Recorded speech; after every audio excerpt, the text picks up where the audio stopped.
दोस्तों, ये कहानी उस दौर की है जब देश आजाद नहीं हुआ था। अंग्रेजों ने हर इलाके में अपने सूबेदार नियुक्त कर रखे थे, जिनका काम होता था लोगों पर नियंत्रण रखना और उनसे टैक्स वसूलना। कहानी की शुरुआत होती है दूर बसे एक गांव से। उस गांव की कुछ महिलाएं झील से पानी भरने के लिए जाती हैं। तभी उस इलाके का सूबेदार अपने साथियों के साथ वहां आता है। उन लोगों के खौफ की वजह से पानी भरने को आई महिलाएं वहां से भागने लगती हैं। लेकिन एक महिला जिसका नाम सोनबाई है, वो बड़ी निर्भीकता के साथ झील के पास ही खड़ी रहती है। सूबेदार उसके इस आत्मविश्वास से उसकी तरफ आकर्षित हो जाता है। जब वो उससे पानी पीने की मांग करता है तो वो उसे बहुत ही अच्छे स्वभाव के साथ पानी पिलाती है। गांव में एक मुखी भी है। एक तरह से वो पूरे गांव का ख्याल रखता है। जैसे ही मुखी को ये पता चला कि सूबेदार गांव में आया है तो वो तुरंत सूबेदार से मिलने उसके तंबू पे पहुंचता है, जहां पहले से ही गांव के कुछ लोग सूबेदार की चापलूसी करने में व्यस्त थे। गांव में जो भी व्यक्ति टैक्स नहीं चुका पाता था, सूबेदार उसकी जमीन हड़प लेता था। इसीलिए गांव वाले उसकी जी हुजूरी करते थे और उसे सरकार कहते थे। वो गांव वालों को ग्रामोफोन दिखाता है। ग्रामोफोन गांव वाले पहली बार देख रहे थे। उनके लिए ये किसी जादू से कम नहीं था। गांव में एक टीचर भी है। गांव के कुछ बच्चे उस पे पढ़ने को आते हैं, जिनमें सबके सब लड़के हैं। एक दिन जब मुखी की पत्नी अपनी बेटी के साथ कहीं जा रही थी तो टीचर उसे सलाह देता है कि उसे अपनी बेटी का स्कूल में दाखिला करवाना चाहिए। दूसरी तरफ सोनबाई के पति को शहर से एक चिट्ठी आती है। वो उस चिट्ठी को पढ़वाने के लिए टीचर के पास जाता है। उस चिट्ठी में लिखा होता है कि उसकी रेलवे में नौकरी लग गई है। इस खबर से वो काफी खुश होता है, क्योंकि वो गांव में मजदूरी करता था, लेकिन उसकी अब अच्छी नौकरी होगी। सोनबाई उसे शहर जाने से मना करती है और बोलती है कि जो एक बार शहर जाता है वो वापस नहीं आता। फिर वो बोलता है कि वो कुछ ही दिनों में उसे भी शहर बुला लेगा, फिर वो दोनों हमेशा साथ रहेंगे। एक रात गांव में एक आयोजन होता है जिसमें गांव की महिलाएं डांस करती हैं। मुखी ने सूबेदार को भी इस आयोजन में इनवाइट किया था।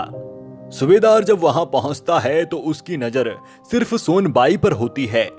आयोजन के खत्म हो जाने के बाद उसी रात सूबेदार के तंबू में गांव की एक महिला को लाया जाता है। जैसे ही सूबेदार उस महिला को देखता है तो वो बोलता है कि उसे तो सोनबाई चाहिए, लेकिन फिर वो सोचता है कि आज नहीं तो कल सोनबाई भी उसके पास आ ही जाएगी। गांव में एक मिर्च मसाला बनाने का छोटा सा कारखाना है, जहां गांव की महिलाएं काम करती हैं। इस कारखाने की रखवाली अब्बू मियां करता है, जो कि एक बुजुर्ग व्यक्ति है। दूसरी तरफ आए दिन सूबेदार की गंदी नजरें सोनबाई पर टिकी रहती हैं। वो उसे किसी भी हालत में पाना चाहता है। इसी दौरान मुखी की पत्नी अपनी बेटी का दाखिला स्कूल में करवाती है। एक दिन सूबेदार सोनबाई का हाथ पकड़ लेता है और उसे अपने तंबू में आने को कहता है, लेकिन वो मना करती है। वो फिर भी नहीं मानता और उस पे अपने तंबू में आने के लिए दबाव बनाता है। इसी जद्दोजहद में सोनबाई सूबेदार को एक जोरदार तमाचा मारती है। अचानक हुए प्रहार से सूबेदार एकदम हिल जाता है। इसी दौरान सोनबाई वहां से भाग जाती है। सूबेदार उसे पकड़ने के लिए अपने आदमियों को उसके पीछे भेजता है। वो भागती हुई मिर्च मसाले के कारखाने में पहुंचती है, जहां अब्बू मियां उसके अंदर आते ही कारखाने के दरवाजे बंद कर देता है।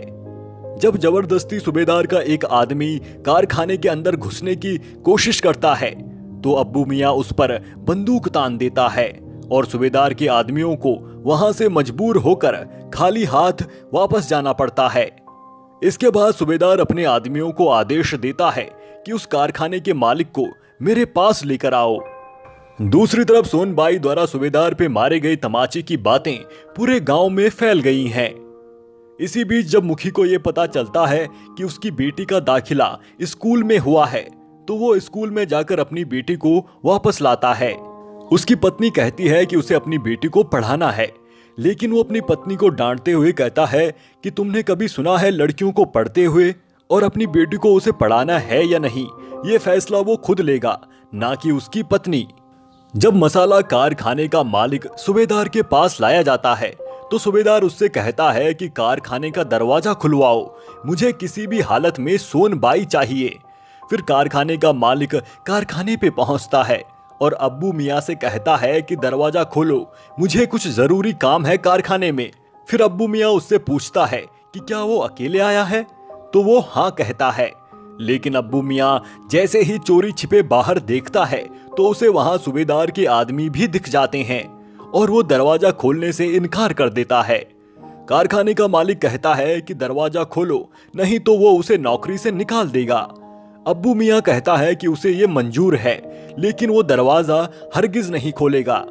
इसके बाद सूबेदार मुखी को बोलता है कि मुझे सोनबाई चाहिए, नहीं तो मैं पूरे गांव में अपने आदमियों को खुला छोड़ दूंगा और वो सब कुछ उजाड़ देंगे। फिर मुखी पंचायत बुलाता है, जहां सब लोगों का मानना ये रहता है कि सोनबाई को सूबेदार के पास भेजना ही एकमात्र रास्ता है उनके पास, क्योंकि एक सोनबाई की वजह से वो अपना पूरा गांव बर्बाद नहीं होने दे सकते। तभी टीचर अपनी बात बेबाकी से रखते हुए कहता है कि अगर आज हमने उस सूबेदार को सोनबाई को सौंप दिया तो अगली बार वो किसी और महिला की मांग करेगा। वो मुखी को कहता है कि क्या पता अगली बार वो तुम्हारी पत्नी को ही न मांग ले। इस पर मुखी गुस्से में आकर टीचर को मारता है और उसे वहां से निकाल देता है।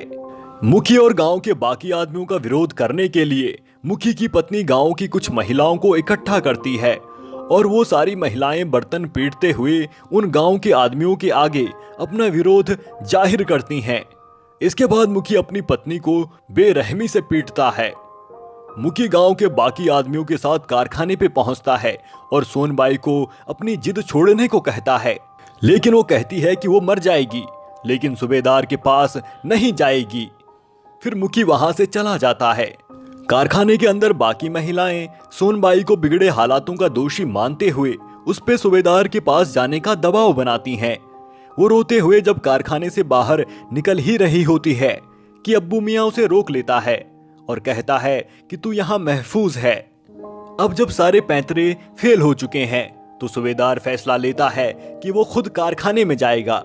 वो अपने आदमियों और गांव के लोगों के साथ कारखाने में पहुंचता है। वो अब्बू मियाँ से दरवाजा खोलने को कहता है, लेकिन अब्बू मियाँ दरवाजा नहीं खोलता।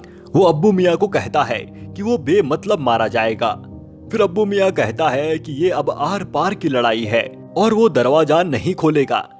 वहीं कारखाने के अंदर सारी महिलाएं डर जाती हैं। सोनबाई हाथ में एक दराती उठा लेती है। सूबेदार अपने आदमियों को दरवाजा तोड़ने का हुक्म देता है और उसके आदमी मिलकर उस दरवाजे को तोड़ते हैं। अब्बू मियाँ अपनी बंदूक चलाता है और एक आदमी को मार गिराता है, लेकिन कुछ ही देर बाद सूबेदार के आदमी अब्बू मियाँ को मार देते हैं।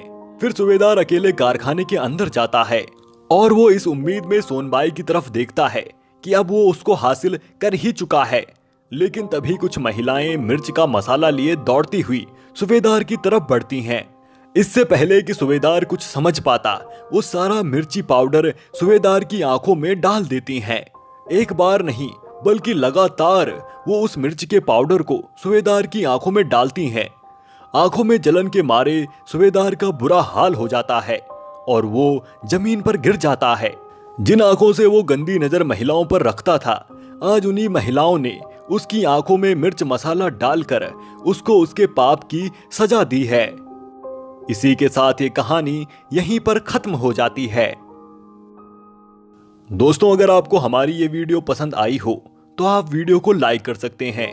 साथ ही आप हमारे चैनल को भी सब्सक्राइब कर सकते हैं। आपका ये वीडियो देखने के लिए बहुत बहुत धन्यवाद।